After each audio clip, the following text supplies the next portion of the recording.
The Gravedigger's Curse.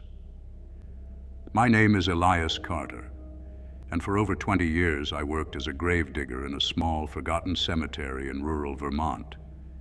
It was a quiet job, one that suited someone like me who preferred solitude. I found comfort in the routine of tending to graves and maintaining the grounds. But one autumn evening, my life and my understanding of death changed forever. The day was overcast, with a biting chill in the air as I tended to the oldest section of the cemetery. This part of the grounds was overgrown, with weathered headstones tilted at odd angles and covered in moss. While raking leaves near an unmarked grave, something unusual caught my eye. A strange polished stone embedded in the ground. It looked out of place in this forgotten corner. The stone was smooth, black as onyx, and inscribed with symbols I didn't recognize. At its center was a peculiar spiral design that seemed to draw my gaze.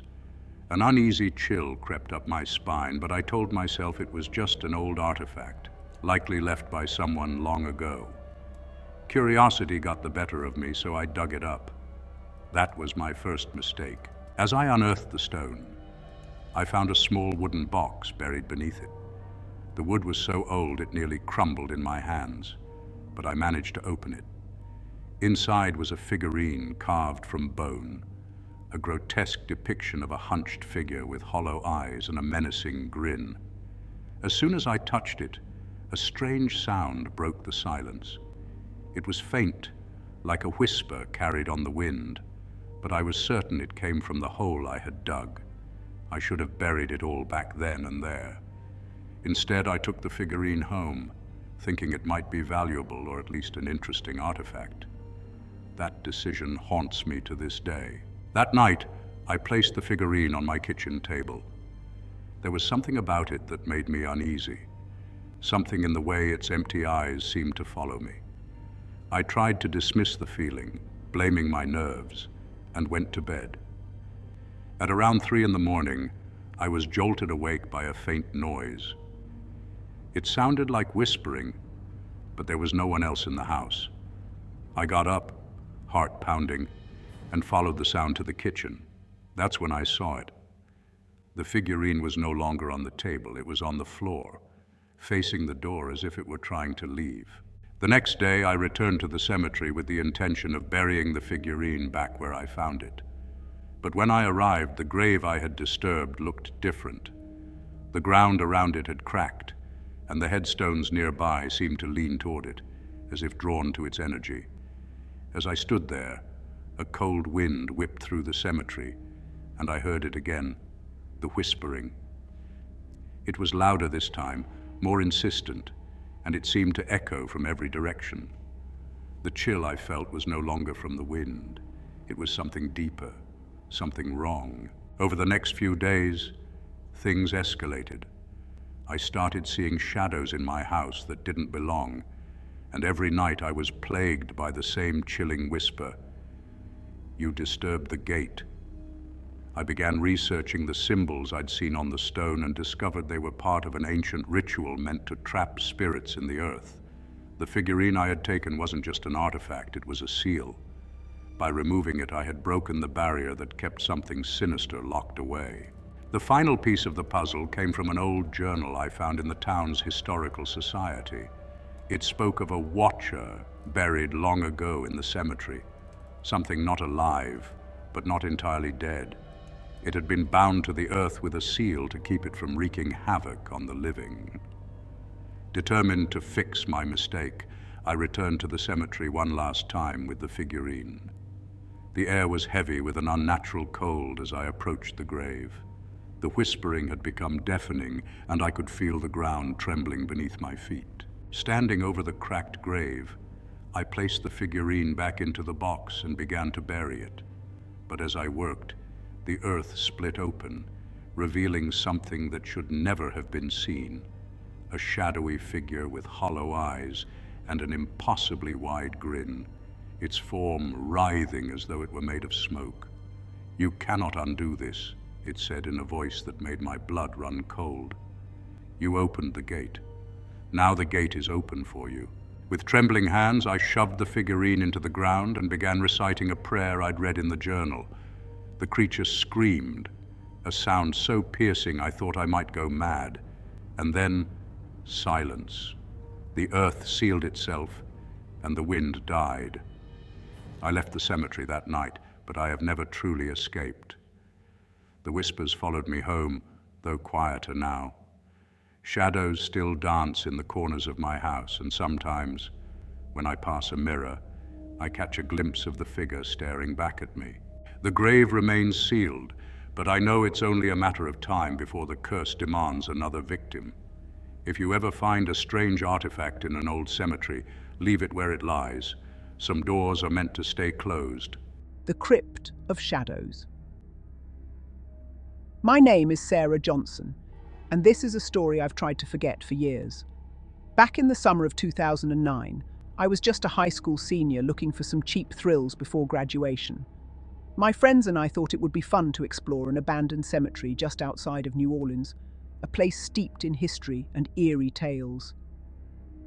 The cemetery was famous for its old crypts, some dating back to the 1800s. But it was also infamous for the rumors surrounding one crypt in particular, one sealed with heavy iron chains. The locals called it the Shadow Crypt. Legend had it that anyone who entered would never come back out. We thought it was just a ghost story meant to scare kids, so naturally we decided to check it out. That decision changed our lives forever.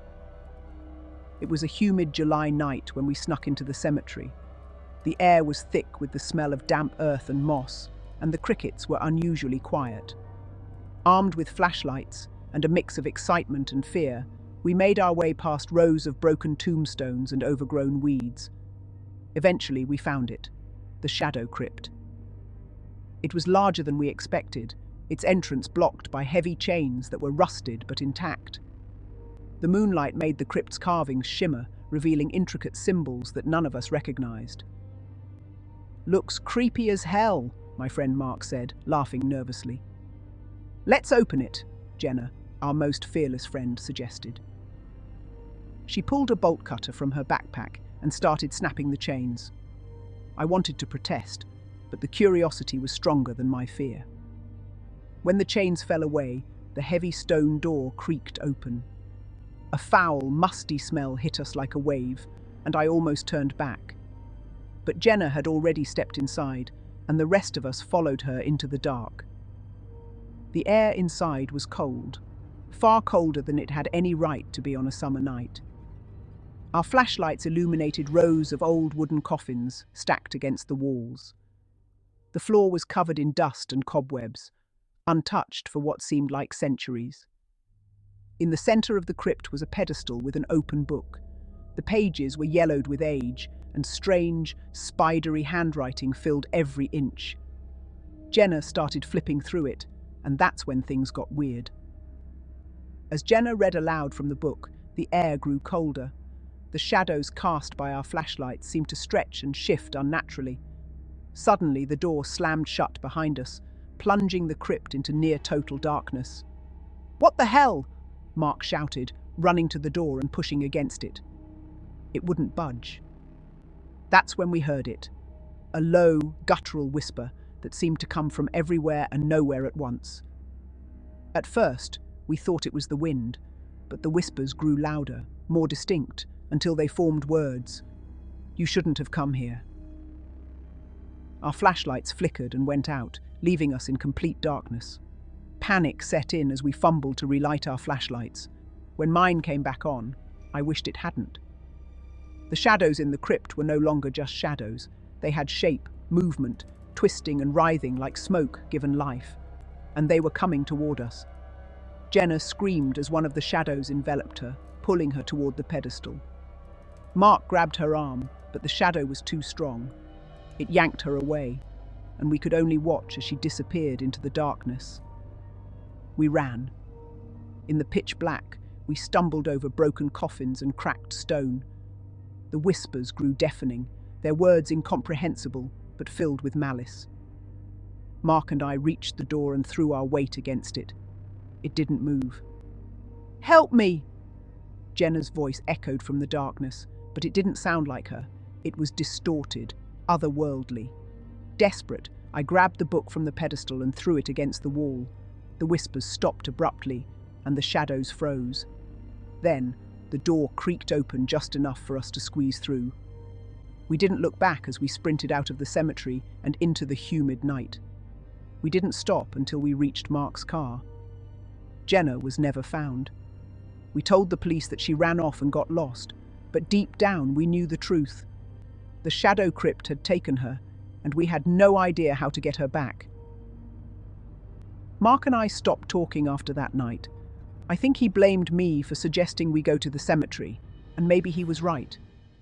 But I still have nightmares about the crypt and the shadows that moved on their own. Every now and then, I hear whispers when I'm alone. They sound like Jenna. If you ever visit New Orleans and someone dares you to explore an abandoned crypt, do yourself a favor.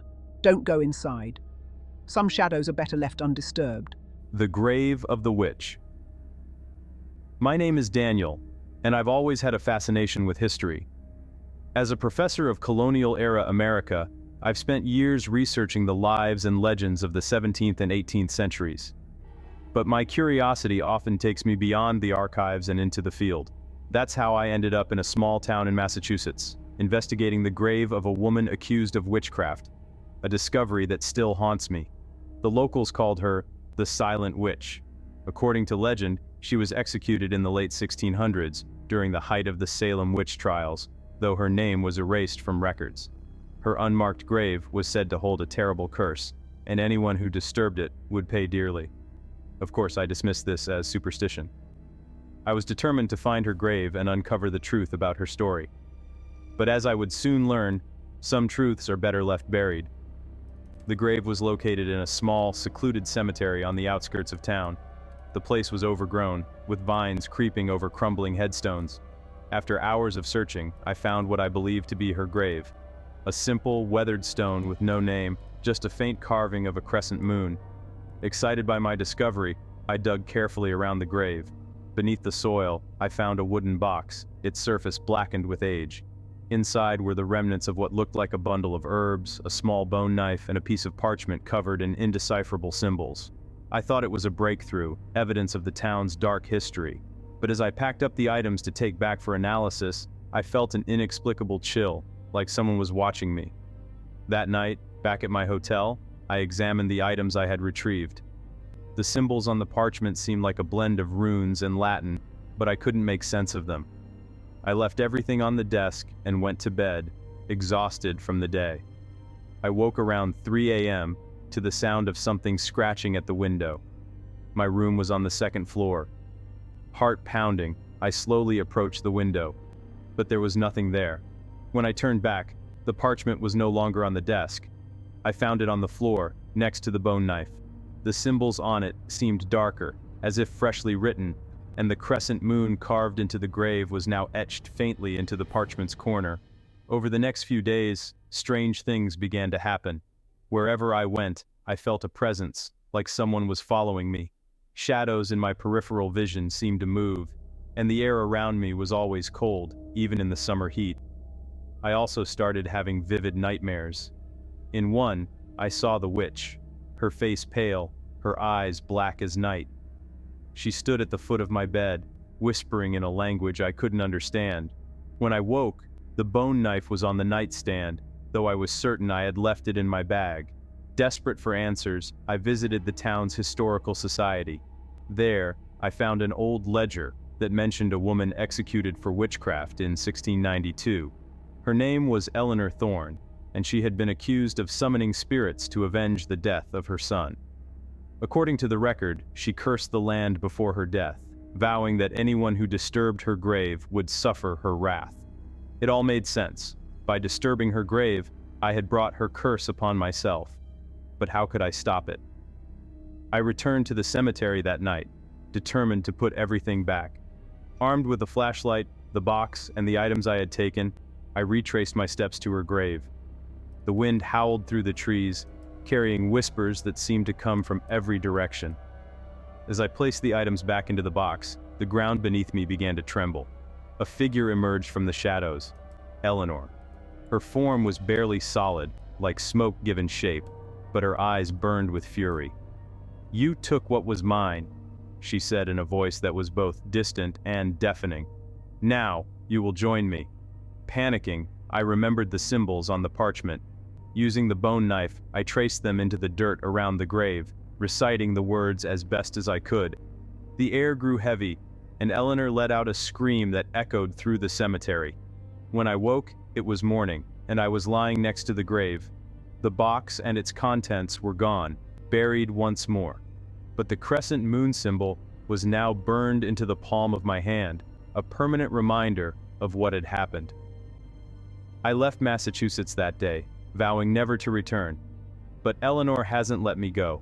I still see her in my dreams, and sometimes, in the corners of my home, I catch glimpses of her shadow.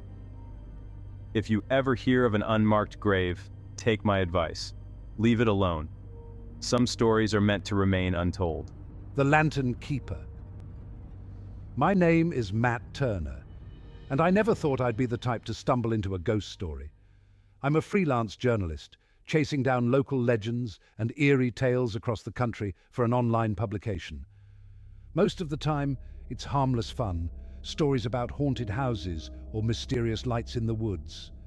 But last summer, I came across something in the Appalachian Mountains that I can't explain, something I wish I'd never found.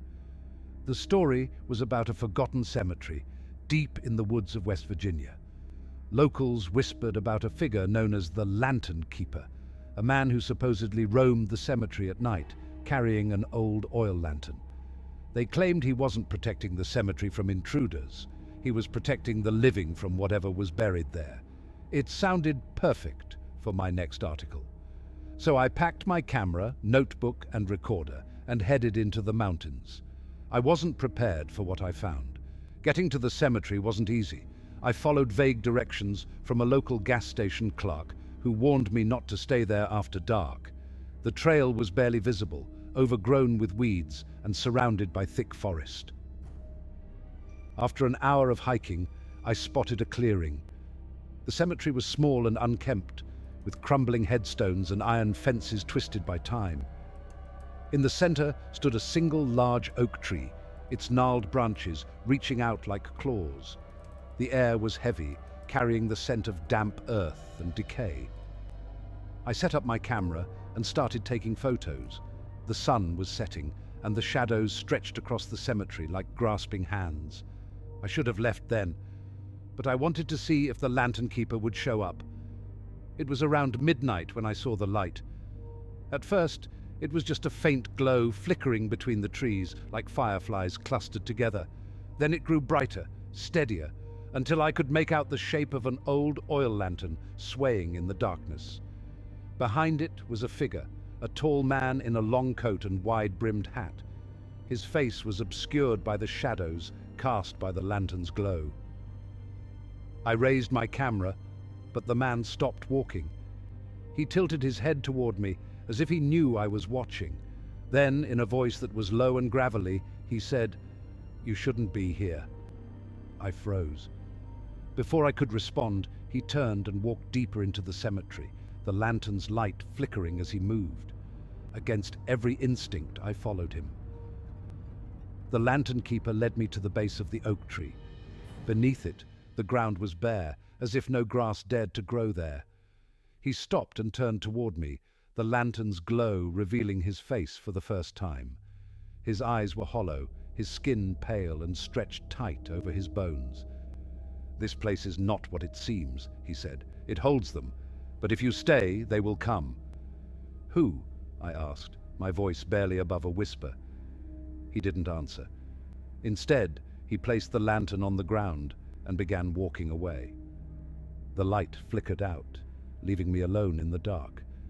Suddenly, the air grew colder.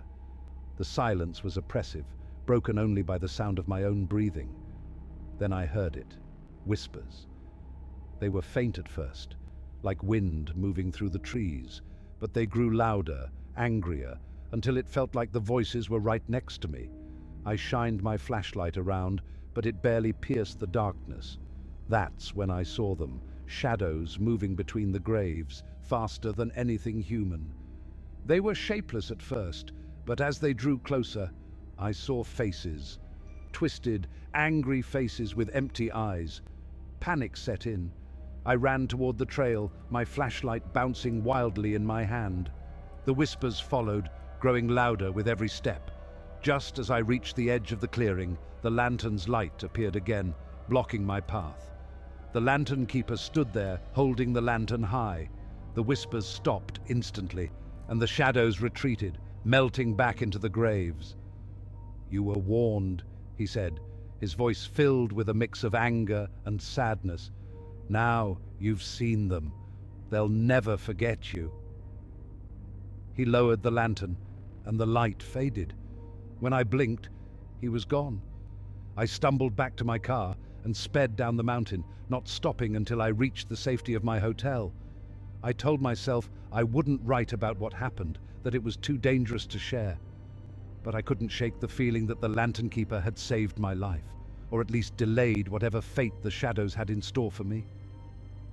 Since that night, I've felt their presence. In the dead of night, I hear whispers outside my window, and sometimes I catch glimpses of shadows that don't belong. The lantern keeper's warning echoes in my mind. They'll never forget you. If you ever find yourself near an abandoned cemetery in the Appalachian Mountains, heed my advice. Don't stay after dark, and if you see the lantern keeper, pray that he's still carrying the light. The Singing Gravestone. My name is Jason, and I'm a musician. Music has always been my life, my passion, my escape. I've spent years traveling the country, collecting sounds and stories to inspire my songs. But one story led me to a place I wish I'd never found, a small-town cemetery in the heart of Tennessee. There I encountered something I still can't explain, a gravestone that sang a haunting melody. The locals called it the Singing Stone. According to legend, the grave belonged to a composer who died under mysterious circumstances. At night, they said, you could hear his final composition echoing through the cemetery, but those who stayed too long often met tragic ends. I thought it was just a spooky tale to scare curious visitors, but I was wrong. The cemetery was on the edge of a forest, hidden behind a rusted iron gate. The air was thick with the smell of damp earth, and the trees around the graves were gnarled and twisted, their branches hanging low like mournful arms. It didn't take long to find the Singing Stone. It was a tall, gray headstone, weathered by time but still standing proudly among the others. Unlike the surrounding graves, which were overgrown and forgotten, this one seemed untouched, as if someone had been caring for it. I sat down nearby and waited, clutching my portable recorder. As the sun set, the cemetery grew unnaturally silent, and then I heard it, the faint sound of a violin, distant but unmistakable. It was a slow, mournful melody, filled with longing and despair. At first I was mesmerized, but as the music grew louder, something about it felt wrong. It wasn't just a song, it was a cry for help. I recorded the melody and stayed until the music faded with the sunrise. Back in my hotel room, I played it on my laptop, hoping to analyze the sound. As I listened, I noticed something chilling. Underneath the melody was another noise, barely audible.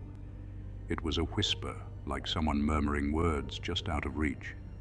That night, I had the most vivid dream of my life. I was in the cemetery again, standing before the Singing Stone. A figure emerged from the shadows, a man dressed in old-fashioned clothes, his face pale and his eyes hollow.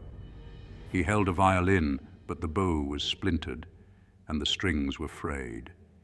He looked at me and whispered, "Finish it." I woke up in a cold sweat. The next day I visited the local library to dig into the legend. According to the records, the grave belonged to a man named Jonathan Archer, a violinist and composer who had been celebrated in the 1800s. He was said to be working on his magnum opus, a symphony inspired by the sounds of the forest, when he suddenly disappeared. Weeks later, his body was found in the cemetery, clutching his violin. The official cause of death was never determined, but locals whispered that Archer had made a deal with the devil to create his masterpiece. When he couldn't fulfill his end of the bargain, his soul became trapped in the music, forever tied to his grave. Determined to learn more, I returned to the cemetery that night. As soon as I approached the singing stone, the melody began again, more intense than before. This time I could hear the whispers clearly, and they seemed to be calling my name. I set up my recorder and placed it on the ground. The air grew colder, and the wind seemed to carry the music in every direction. Then I saw him, Jonathan Archer, standing beside the stone, his violin raised. His face was gaunt, and his movements were jerky, like a marionette pulled by invisible strings. "Finish it," he whispered again, his voice rasping like wind through dry leaves. In a moment of desperation, I asked, "What do you want?" He pointed to the violin in his hands and then to me. The message was clear. He wanted me to complete the symphony he never finished. But I'm no composer, and even if I were, I wasn't about to make a deal with whatever force had trapped him here. As I backed away, the whispers grew louder, more insistent, and the music became chaotic, like a symphony spiraling out of control. The ground around the grave began to tremble, and shadows poured from the base of the stone, reaching toward me like black tendrils. I grabbed my recorder and ran, the music chasing me until I reached the edge of the cemetery. Since that night, the melody has haunted me. I hear it in the wind, in the creak of doors, even in the strings of my guitar. The recording I made refuses to play properly. Every time I try, it distorts into static and faint whispers. Sometimes in the dead of night, I dream of the cemetery. In the dreams, Jonathan Archer is always there, waiting by the singing stone, his broken violin in hand. And every time he whispers the same words, "Finish it."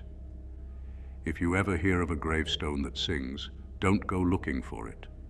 Music can be beautiful, but some melodies were never meant to be heard. The Midnight Burials.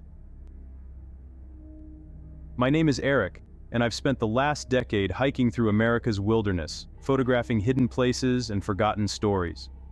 I always thought of the woods as a place of peace, a refuge from the chaos of the modern world. But one late-night hike deep in the Pacific Northwest changed everything. I stumbled upon a ritual I can't explain, a burial at midnight that wasn't meant to be seen. It happened last October, during a solo trip.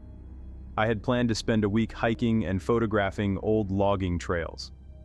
Along one overgrown path, a storm forced me to set up camp earlier than I'd planned. That night, I woke to faint voices echoing through the woods. Curious and maybe a little foolish, I grabbed my flashlight and followed the sound. The voices led me to a clearing I hadn't noticed during the day. In the center stood a crude wooden cross, and around it, the earth looked freshly dug. A group of people stood in a circle, their faces obscured by dark hoods. They were murmuring words in a language I didn't recognize, their voices blending into an eerie chant. In the flickering light of their torches, I saw them lower something into the ground, a simple wooden coffin bound with thick iron chains. My stomach tightened as I watched, realizing I'd walked into something I shouldn't have. I tried to back away, but I stepped on a branch, the sharp crack echoing through the clearing. The chanting stopped instantly, and every hooded figure turned toward me. Before I could run, rough hands grabbed me from behind. One of the figures had circled around and caught me off guard. They dragged me into the clearing, throwing me to the ground beside the coffin. Up close, I could see that the chains were engraved with strange symbols, and the air around it felt colder than the rest of the forest. One of the figures stepped forward. "You shouldn't be here," he said, his voice deep and gravelly. "Now you're part of this." They bound my hands and forced me to my knees. I tried to ask what they were doing, but they ignored me, resuming their chant. As they shoveled dirt over the coffin, the earth began to tremble beneath us. The chanting grew louder, more frantic, and I felt a sharp pain in my chest, like something was trying to pull me toward the coffin. Then I heard it, a whisper, low and guttural, coming from beneath the ground. "Help me. it said. "They cannot hold me forever." I froze, torn between terror and disbelief. One of the hooded figures noticed my reaction and slammed the butt of his torch against my back. "Don't listen to it," he hissed. "It lies." The others finished burying the coffin, and the trembling stopped. The leader turned to me and said, "You've seen too much. We can't let you leave." Panic surged through me as they began arguing about what to do with me. In their distraction, I saw my chance. I lunged at the nearest figure, knocking him off balance, and sprinted into the woods. Branches tore at my clothes, and I could hear their shouts behind me, but I didn't stop. After what felt like hours, I reached my campsite. I grabbed my pack and ran until I found a road. A passing truck driver picked me up, and I told him I'd gotten lost hiking. I didn't dare mention what I'd seen. I returned home, determined to put the experience behind me. But the nightmares started almost immediately. In them, I'm back in the clearing, standing over the coffin. The whisper is louder now, more insistent. "Help me. Free me." Objects in my house began to move on their own. Doors creaking open, lights flickering. I even woke one night to find dirt scattered across my bedroom floor, as if someone had been digging. Desperate for answers, I researched the symbols I'd seen on the coffin's chains. They were part of an ancient ritual to bind spirits to the earth, a practice meant to keep dangerous entities from escaping into the world. One night, I woke to the sound of heavy breathing. At the foot of my bed stood a shadowy figure, its form shifting like smoke. It whispered the same words I'd heard in the forest. "Help me." I realized then that whatever had been buried in that coffin wasn't gone. It had followed me, and it wasn't going to stop until I freed it. I've since moved across the country, but the presence hasn't left me. The nightmares persist, and every so often, I wake to find dirt under my fingernails, as if I've been digging in my sleep. If you ever find yourself deep in the woods and hear voices at midnight, don't follow them. Some things are meant to stay buried, and once you've seen them, they'll never let you go. The Nameless Grave. My name is Emily, and I've always been drawn to old cemeteries. There's something poetic about them, the way time leaves its mark on the stones while the memories of the dead fade. But one cemetery, in rural Pennsylvania, taught me that some graves hold more than memories. They hold secrets that should never be unearthed. I was working on a photography project about forgotten places when I came across an abandoned cemetery deep in the woods. The locals called it Hollow Grove and warned me to stay away. They spoke of a nameless grave that cursed anyone who disturbed it. I thought it was just folklore, an exaggeration to scare off trespassers. I was wrong. The cemetery was overgrown, with ivy-covered headstones leaning at odd angles. Most of the graves were marked with names and dates from the 1800s, but in the farthest corner, I found it. A simple weathered headstone with no name or inscription. It was smaller than the others, as if whoever was buried there had been forgotten or deliberately erased. I set up my camera and snapped a few photos. As I adjusted the angle, I noticed something unusual. Small pieces of paper scattered around the base of the grave. They were yellowed with age, and the writing on them was faint, but I could make out a few words. "Please forgive me." The notes were signed with different names, as if multiple people had written them over time. That night, as I reviewed the photos, I noticed something odd. In one image of the Nameless Grave, there was a faint figure standing just behind the headstone, a shadowy outline that hadn't been there when I took the picture. Shaking it off as a trick of the light, I went to bed. But in the middle of the night, I woke to the sound of rustling paper. On the floor near my bag was a piece of paper I hadn't seen before. It was folded neatly, and when I opened it, my blood ran cold. "You found me. Now help me."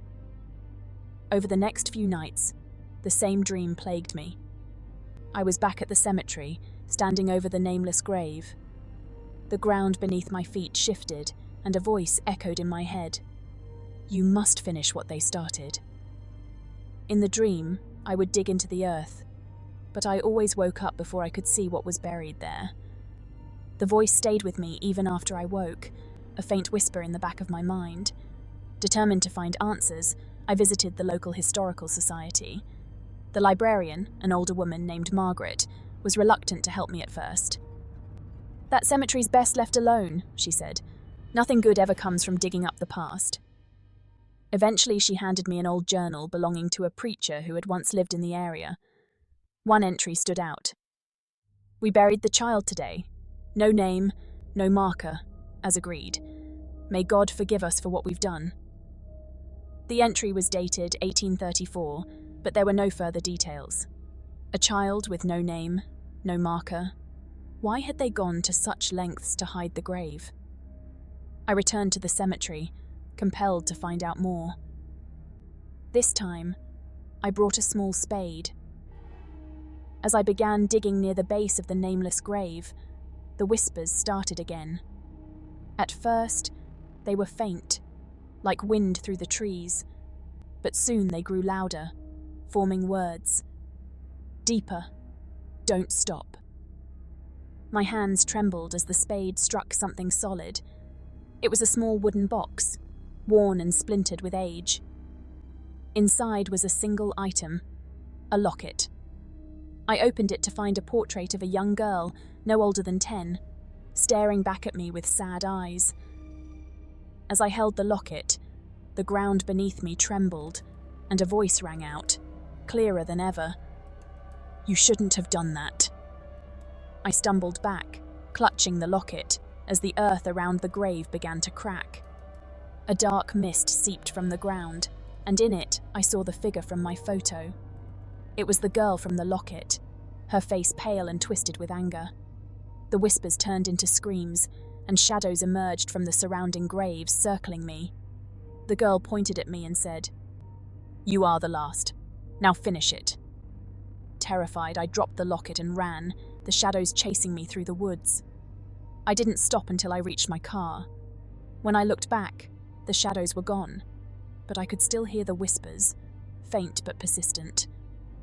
I drove straight home, vowing never to return to Hollow Grove. But the curse didn't end there. Since that day, the whispers have followed me.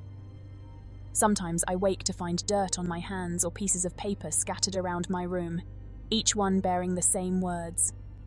"You must finish it." The locket I left behind reappeared on my nightstand 2 days after I escaped, its clasp broken and the portrait missing.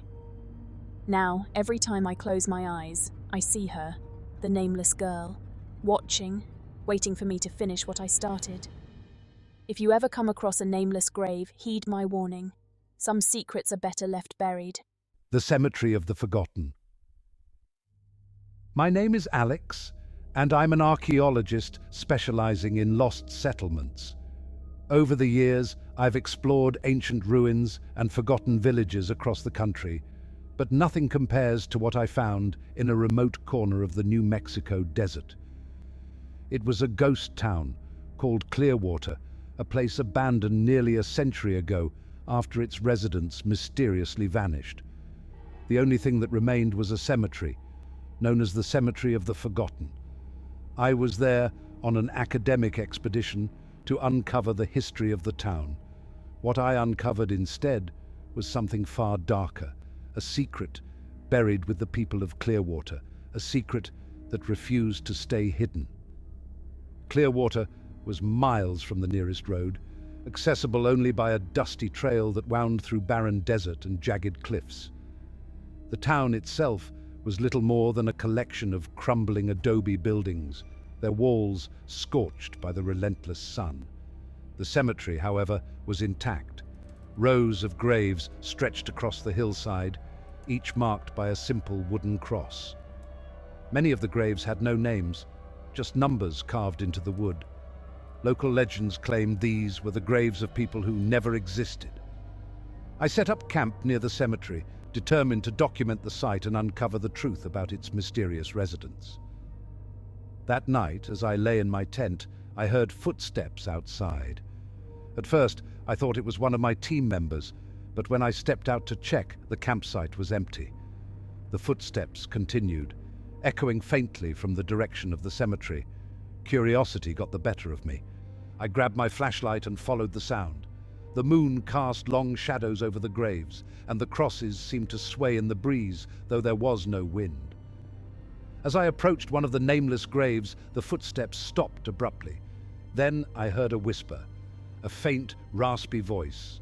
"Leave while you can." The next morning, I gathered my team to investigate the cemetery more thoroughly. As we examined the graves, we noticed something disturbing. Many of the crosses were marked with strange symbols, ones I'd never seen before. One of my colleagues, Lisa, suggested they might be wards, used to seal something within the graves. That afternoon, while digging near one of the graves, we uncovered a rusted metal box. Inside was a collection of old photographs, each one showing the same person. A young man with hollow eyes and an expression of pure despair. Scrawled on the back of one photo were the words, "They took him. He wasn't supposed to leave." That night, the footsteps returned, but this time they were louder, heavier, as if more than one person was walking through the campsite. My tent trembled, and a cold breeze seeped through the fabric. I stepped outside and saw them, shadowy figures moving among the graves. They weren't fully human.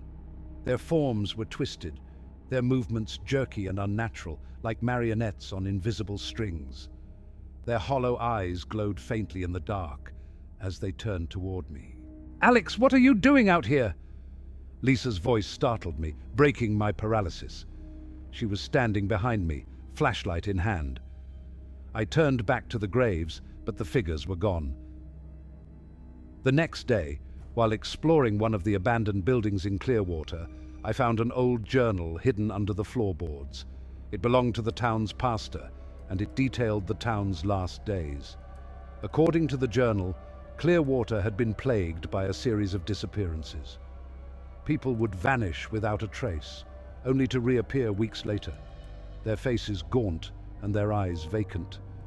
The pastor believed the town had been cursed, that the cemetery held the source of the curse. He wrote, "We buried them there, hoping to contain it, but it's not enough. They still come back." That night I couldn't sleep. The whispers were back, growing louder and more insistent. When I stepped out of my tent, I saw a figure standing at the edge of the cemetery. A woman in a tattered dress, her hair blowing in an unseen wind. Her face was pale, her eyes filled with sorrow. "You need to leave," she said, her voice barely audible. "It's waking up." I tried to ask her what she meant, but she vanished, fading into the shadows. Determined to uncover the truth, I returned to the cemetery the next morning and began digging near the grave with the strangest symbols. My team tried to stop me, but I was convinced we needed answers. What I unearthed was horrifying. Beneath the layers of dirt was a coffin covered in chains, each engraved with the same symbols as the crosses. The air around it was icy, and the ground trembled as I touched the chains. Suddenly, the whispers erupted into a deafening roar, and the coffin began to shake violently. My team screamed for me to stop, but it was too late. The ground beneath us split open, and a black mist poured out, swirling around the graves. From the mist emerged figures, dozens of them, their faces twisted with rage and despair. They moved toward us, their hollow eyes locked onto mine. One of them, the young man from the photographs, reached out and grabbed my arm. His touch burned like fire. "You shouldn't have disturbed us," he said. "Now, you belong here." I don't remember how I escaped. The next thing I knew, I was running through the desert, my lungs burning and my heart pounding. My team was gone, swallowed by the mist. When I finally reached the nearest town, I tried to tell the authorities what had happened, but they didn't believe me. I've never returned to Clearwater, but the whispers haven't left me. They follow me wherever I go, a constant reminder of what I unleashed. At night, I see the figures in my dreams, standing silently at the foot of my bed, waiting. If you ever hear about a forgotten cemetery in the middle of the desert, do yourself a favor. Stay away. Some places were abandoned for a reason, and some secrets are better left buried. The Bleeding Cross. My name is Olivia, and I'm a documentary filmmaker. I've spent years chasing stories of the strange and unexplained, but none of them prepared me for what I found in a small town in Louisiana. It was there, in a forgotten cemetery at the edge of a swamp, that I encountered the Bleeding Cross. The locals warned me to stay away. They said the cross had been cursed, and that anyone who saw it bleed was marked by something evil. I thought it was just folklore, the kind of superstition that would make for a great centerpiece in my film. So, I ignored their warnings and went to the cemetery. I should have listened. The cemetery was hidden deep in the swamp, accessible only by a narrow, overgrown path. When I arrived, the air was thick and humid, and the buzzing of insects was nearly deafening. The graves were old, many of the headstones cracked or missing entirely. At the center of it all stood the cross. It was massive, nearly 10 feet tall, made of iron and covered in rust. At its base was a plaque, too worn to read, but the faint impression of what looked like a name lingered. As I approached, I felt a sudden chill, and the hair on the back of my neck stood on end. I set up my camera and began filming, narrating the story I'd pieced together from locals. The cross, they said, had been erected in the 1800s to seal away a great evil. It began bleeding soon after, and those who witnessed the phenomenon often disappeared or died under mysterious circumstances. It sounded ridiculous. Until I saw the first drop of blood. I was adjusting the camera's focus when I noticed something on the cross. At first, I thought it was water, but as the droplets grew larger and began trickling down the iron surface, I realized it wasn't rain. It was blood. Thick, dark, and unmistakable. I stared, frozen in disbelief, as the blood gathered at the base of the cross. The buzzing of the insects grew louder, almost deafening, and the air around me seemed to vibrate with an unseen energy. Then I heard it, a faint whisper, coming from behind me. I spun around, expecting to see someone, but the cemetery was empty. The whisper came again, this time louder, clearer. "Leave this place." My heart pounded as I packed up my camera and hurried back to the path. But no matter how far I walked, the whispers followed. They seemed to echo from the trees, the ground, the air itself. When I finally reached my car, I realized I was shaking. I told myself it was just my imagination, the product of a long day and an eerie setting. But deep down, I knew something was wrong. Back at my motel, I reviewed the footage, hoping to make sense of what I'd seen. The blood on the cross was unmistakable, but what caught my attention was something I hadn't noticed before. In the background of the footage, faint and barely visible, was a shadowy figure standing among the graves. I paused the video and leaned closer to the screen. The figure was tall, its shape distorted as if it was swaying. As I watched, it seemed to turn toward the camera, though its face, or lack of one, was hidden by darkness. That night, I barely slept. When I did, I dreamed of the cross. In the dream, it bled endlessly, the ground around it turning into a pool of red. The shadowy figure stood beside it, whispering words I couldn't understand. The next day, I returned to the town library to research the cross. The librarian, an elderly woman named Clara, hesitated when I asked her about it. "Some things are better left alone," she said, glancing nervously toward the door. But after some coaxing, she brought me an old, dust-covered book of local legends. According to the book, the cross had been erected to mark the burial site of a man accused of witchcraft in the late 1800s. Before his execution, he cursed the town, promising that his spirit would return to claim vengeance. The blood was said to be a sign of his growing power, a warning that the curse was far from over. Against my better judgment, I returned to the cemetery that evening, determined to document more footage. The cross stood as imposing as ever, but the air around it felt heavier, almost suffocating. As I filmed, The bleeding began again, this time more intense. The blood seemed to seep from every crack in the iron, pooling at its base. The whispers returned, louder than before, and this time I could make out the words, "He is coming." The ground beneath the cross began to tremble, and the blood flowed faster, as if something beneath the earth was stirring. I dropped the camera and ran, the whispers turning into screams as I fled. When I reviewed the footage later, my blood ran cold. The shadowy figure was back, but this time it was closer. It moved toward the camera, and for a split second, I saw its face, or what should have been a face. It was hollow, its features twisted into an expression of rage and agony. Since that night, the cross has haunted me. I hear whispers in the dead of night, and sometimes I wake to find bloodstains on my sheets, though I have no wounds. The footage I captured refuses to play properly, distorting into static and faint, garbled voices. I left Louisiana weeks ago, but the whispers followed me. Wherever I go, I feel the presence of the cross as if it's waiting for me to return. If you ever hear of a cross that bleeds, stay far away. Some curses are meant to endure, and some warnings come too late. The Bones of Midnight. My name is Ryan, and I'm a park ranger. I've spent most of my life in the outdoors, exploring forests and remote trails, and I thought I'd seen it all. But nothing prepared me for what I encountered in a forgotten corner of Yellowstone National Park last fall, a place where the bones of the past refused to stay buried. It started with reports of strange sounds deep in the wilderness.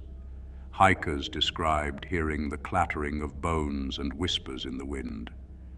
Some claimed to have seen skeletal figures moving through the trees, but when they turned to look, the figures would vanish. At first, I dismissed these as exaggerated campfire stories, but when a seasoned hiker went missing near an area known as Blackwater Basin, I decided to investigate. What I found there still haunts me. Blackwater Basin was one of the most remote areas in the park, accessible only by unmarked trails. The forest grew denser as I hiked, the towering pines blocking out most of the sunlight.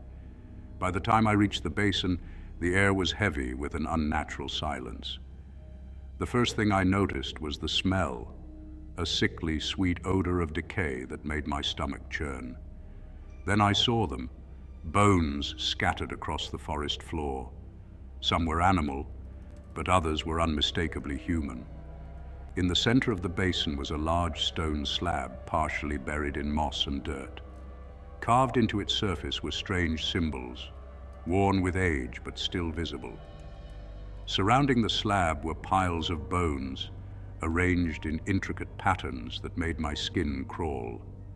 As I inspected the area, the wind picked up, carrying with it a faint clattering sound. At first, I thought it was branches rubbing together, but then I realized it was coming from the bones. They were moving, shifting slightly, as if stirred by an invisible hand. I backed away, my flashlight trembling in my grip. That's when I saw the first figure, a skeletal form standing at the edge of the clearing. Its empty eye sockets seemed to stare right at me, and though it had no muscles or tendons, it began to move. I turned and ran, the sound of clattering bones growing louder behind me. The next day, I returned with a colleague, Tom. We were determined to recover the remains and report the site to the authorities. But when we reached the basin, the bones were gone. The stone slab was still there, but the clearing was eerily empty. We searched the area and eventually found a backpack wedged between two rocks. Inside was an ID belonging to the missing hiker. The smell of decay was stronger now, and as we turned to leave, we heard it again, the clattering of bones. This time, it was louder, closer. Shadows moved between the trees, and skeletal figures began emerging from the forest. Tom shouted something, but I couldn't hear him over the noise. The figures were circling us, their hollow eyes fixed on the slab. We barely escaped the basin that day, but the nightmare was far from over. That night, I dreamed of the stone slab. In the dream, I was back in the clearing, surrounded by the skeletal figures. They stood in a circle, chanting in a language I didn't understand, their bony hands raised toward the sky. The slab began to glow, and from its surface a shadowy form emerged, a being made entirely of darkness, its shape shifting like smoke. It spoke in a voice that was deep and guttural, a sound that shook me to my core. "The bones are my servants. You will join them." I woke in a cold sweat, my chest tight and my body trembling. I knew I couldn't ignore the warning. Desperate for answers, I delved into park records and local lore. Blackwater Basin had long been avoided by both indigenous tribes and early settlers. According to legend, the slab was an altar used in ancient rituals to bind a malevolent spirit to the earth. The bones were said to belong to those who had disturbed the spirit over the centuries. The legend also mentioned a specific time when the spirit was strongest, midnight during the fall equinox. That was just days away. I returned to Blackwater Basin one last time, determined to stop whatever was happening. Armed with salt, iron, and a book of protective rituals I'd hastily researched, I arrived just as the sun was setting. As the sky darkened, the clattering of bones began again. The skeletal figures emerged from the forest, more numerous than before.